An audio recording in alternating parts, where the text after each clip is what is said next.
Début du pèlerinage à la Mecque en Arabie Saoudite pour 2 millions de musulmans. Alors je voulais préciser que moi je transmets les informations qui me semblent pertinentes. Ça n'a rien à voir avec mes opinions personnelles. Voilà, ça me semble très intéressant d'un point de vue géopolitique. Ce dimanche 19 août 2018 commence le Hajj par plus de 40 degrés Celsius et dans un contexte nouveau en Arabie Saoudite. Ferveur et chaleur, plus de 2 millions de fidèles ont entamé ce dimanche, sous un soleil de plomb, le pèlerinage annuel à la Mecque, dans une Arabie Saoudite en mutation, mais où l'islam conserve une place centrale. Ce rassemblement religieux annuel, l'un des plus importants au monde, représente un défi logistique d'organisation pour les autorités saoudiennes qui se sont toutefois déclarées prêtes à assurer son bon déroulement jusqu'à vendredi. Un pèlerinage plus high-tech.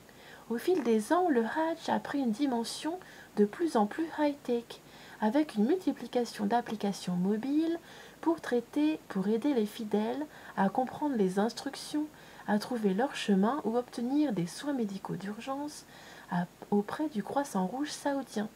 Donc c'est vraiment l'époque du tout connecté, de la smart city, de la ville hyper connectée, de l'être humain tracé 7 jours sur 7, 24 sur 24. C'est un petit peu comme quand on part en vacances, eh bien il y a tous les radars qui vous pistent, toutes les caméras de sécurité qui sont implantées, sachant qu'il y en a plusieurs centaines dans chaque ville, en tout cas officiellement. Donc c'est vraiment la période du tout connecté qui arrive avant même qu'on s'en rende compte. Améliorer la sécurité. De plus, une brigade de traducteurs est à pied d'œuvre. Ils parlent une douzaine de langues et aident les fidèles musulmans non arabophones qui viennent des 4 coins du monde. Les autorités ont également amélioré la sécurité après une série de drames ces dernières années.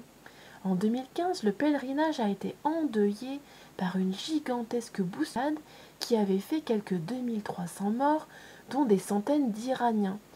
Donc le chiffre est absolument atroce, il y a de quoi se demander si c'était pas planifié, si c'était pas un rituel sacrificiel. Un pays entre transformation et fermeté. Le jeune prince héritier Mohammed Ben Salman, fils du roi et inspirateur des réformes, a clamé la volonté de son pays de renouer avec un islam modéré et tolérant, tout en multipliant les arrestations dans les milieux dissidents, y compris parmi les défenseurs des droits de l'homme et les religieux critiques.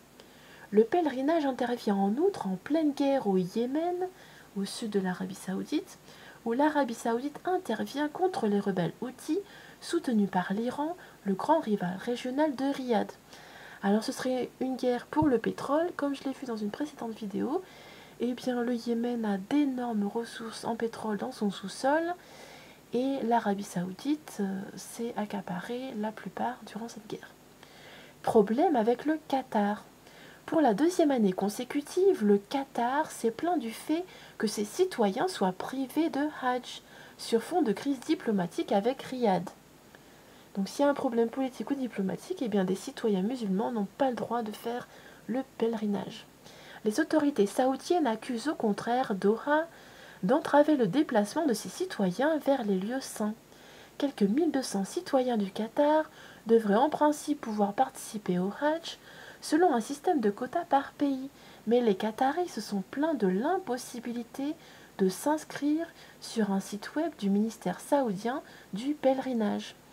Donc c'est vraiment le New Age, c'est vraiment la vie hyper connectée. Si vous êtes dans un certain pays, eh bien le pays ennemi vous bloque l'accès à Internet à un site. A plus.